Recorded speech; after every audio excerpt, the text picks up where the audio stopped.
Number one, ನಿಮ್ಮ ಸೋಲನ್ನು ಒಪ್ಕೊಳ್ತೀವಿ. ಹೀನಾಯ ಅಂದ್ರೆ ಏನು ಅಂತ ನನಗೆ ಅರ್ಥ ಆಗಲಿಲ್ಲ. ಅಂದರೆ ಈಗ ನಿಮಗೇನಂದ್ರೆ ಉತ್ತರ ಪ್ರದೇಶದಲ್ಲಿ ಕಾಂಗ್ರೆಸ್ 399 ಸ್ಥಾನಗಳಲ್ಲಿ ಸ್ಪರ್ಧೆ ಮಾಡಿತ್ತು. 387ರಲ್ಲಿ ಠೇವಣಿ ಕಳ್ಕೊಳ್ತು. 2 ಸೀಟ್ ಗೆದ್ರು. ಅದನ್ನು ಹೀನಾಯ ಅಂತ ಅನ್ಕೊಂಡಿದ್ದೀನಿ. ಧನ್ಯವಾದ. Thank you. ನಂಬರ್ ಒನ್, ನಿಮ್ಮ ಸೋಲನ್ನು ಒಪ್ಕೊಳ್ತೀವಿ. ಹೀನಾಯ ಅಂದ್ರೆ ಏನು ಅಂತ ನನಗೆ ಅರ್ಥ ಆಗಲಿಲ್ಲ. ಅಂದರೆ ಈಗ ನಿಮಗೇನಂದ್ರೆ ಉತ್ತರ ಪ್ರದೇಶದಲ್ಲಿ ಕಾಂಗ್ರೆಸ್ 399 ಸ್ಥಾನಗಳಲ್ಲಿ ಸ್ಪರ್ಧೆ ಮಾಡಿತ್ತು. 387ರಲ್ಲಿ ಠೇವಣಿ ಕಳ್ಕೊಳ್ತು. 2 ಸೀಟ್ ಗೆದ್ರು. ಅದನ್ನು ಹೀನಾಯ ಅಂತ ಅನ್ಕೊಂಡಿದ್ದೀನಿ. ಧನ್ಯವಾದ. Thank you. ನಂಬರ್ ಒನ್, ನಿಮ್ಮ ಸೋಲನ್ನು ಒಪ್ಕೊಳ್ತೀವಿ. ಹೀನಾಯ ಅಂದ್ರೆ ಏನು ಅಂತ ನನಗೆ ಅರ್ಥ ಆಗಲಿಲ್ಲ. ಅಂದರೆ ಈಗ ನಿಮಗೇನಂದ್ರೆ ಉತ್ತರ ಪ್ರದೇಶದಲ್ಲಿ ಕಾಂಗ್ರೆಸ್ 399 ಸ್ಥಾನಗಳಲ್ಲಿ ಸ್ಪರ್ಧೆ ಮಾಡಿತ್ತು. 387ರಲ್ಲಿ ಠೇವಣಿ ಕಳ್ಕೊಳ್ತು. 2 ಸೀಟ್ ಗೆದ್ರು. ಅದನ್ನು ಹೀನಾಯ ಅಂತ ಅನ್ಕೊಂಡಿದ್ದೀನಿ.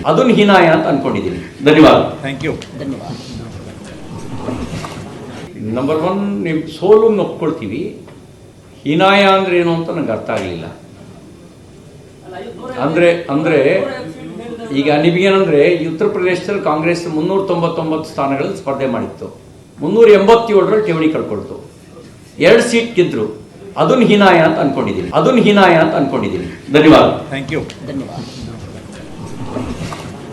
ನಂಬರ್ ಒನ್, ನಿಮ್ಮ ಸೋಲನ್ನು ಒಪ್ಕೊಳ್ತೀವಿ. ಹೀನಾಯ ಅಂದ್ರೆ ಏನು ಅಂತ ನನಗೆ ಅರ್ಥ ಆಗಲಿಲ್ಲ.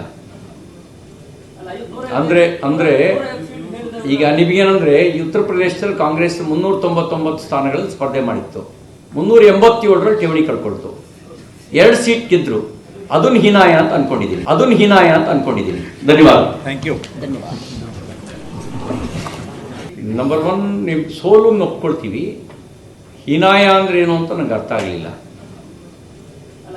ಅಂದರೆ ಈಗ ನಿಮಗೇನಂದ್ರೆ ಉತ್ತರ ಪ್ರದೇಶದಲ್ಲಿ ಕಾಂಗ್ರೆಸ್ 399 ಸ್ಥಾನಗಳಲ್ಲಿ ಸ್ಪರ್ಧೆ ಮಾಡಿತ್ತು. 387ರಲ್ಲಿ ಠೇವಣಿ ಕಳ್ಕೊಳ್ತು. 2 ಸೀಟ್ ಗೆದ್ರು. ಅದನ್ನು ಹೀನಾಯ ಅಂತ ಅನ್ಕೊಂಡಿದ್ದೀನಿ. ಧನ್ಯವಾದ. Thank you. ನಂಬರ್ ಒನ್, ನಿಮ್ಮ ಸೋಲನ್ನು ಒಪ್ಕೊಳ್ತೀವಿ. ಹೀನಾಯ ಅಂದ್ರೆ ಏನು ಅಂತ ನನಗೆ ಅರ್ಥ ಆಗಲಿಲ್ಲ. ಅಂದರೆ ಈಗ ನಿಮಗೇನಂದ್ರೆ ಉತ್ತರ ಪ್ರದೇಶದಲ್ಲಿ ಕಾಂಗ್ರೆಸ್ 399 ಸ್ಥಾನಗಳಲ್ಲಿ ಸ್ಪರ್ಧೆ ಮಾಡಿತ್ತು. 387ರಲ್ಲಿ ಠೇವಣಿ ಕಳ್ಕೊಳ್ತು. 2 ಸೀಟ್ ಗೆದ್ರು. ಅದನ್ನು ಹೀನಾಯ ಅಂತ ಅನ್ಕೊಂಡಿದ್ದೀನಿ. ಧನ್ಯವಾದ. Thank you. ನಂಬರ್ ಒನ್, ನಿಮ್ಮ ಸೋಲನ್ನು ಒಪ್ಕೊಳ್ತೀವಿ. ಹೀನಾಯ ಅಂದ್ರೆ ಏನು ಅಂತ ನನಗೆ ಅರ್ಥ ಆಗಲಿಲ್ಲ.